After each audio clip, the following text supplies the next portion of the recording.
What makes it interesting and what makes it even more paradoxical is we look at these enlightened beings historically and even now kind of up on a pedestal because they've been given titles in the past like gurus or mystics or sages.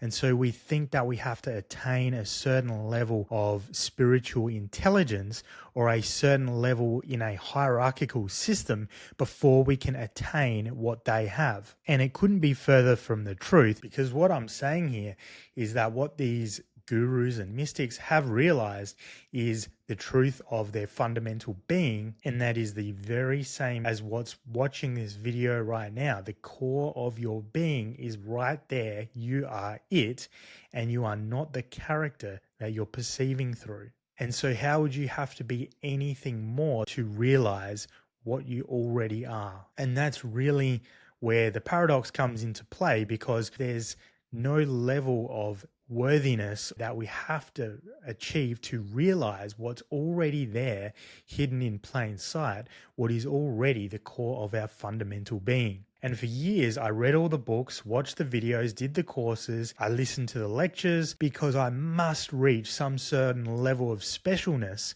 before I can become enlightened, self-realized, or see the truth. And concepts like that, even though I have absolutely nothing against the idea of gurus and mystics, but what I'm saying here is the very putting them on a pedestal and thinking that we need to get somewhere where they are before we can see the truth is adding to the very illusion that's perpetuated of being the separate self. And so even though I would do countless hours of study and research, I would still feel like there was something missing, and I would still be trying to work out how to get to that level of specialness that they already seem to be at. And so in a lot of ways in my mind, I was creating this added illusion that self-realization was something I needed to win. I needed to achieve it. And thinking back now, it's hilarious, like the grand cosmic joke, because at the end of the day, how can you win or achieve what you already are? It was like chasing a shadow, running around looking for a shadow, not realizing that I was already the one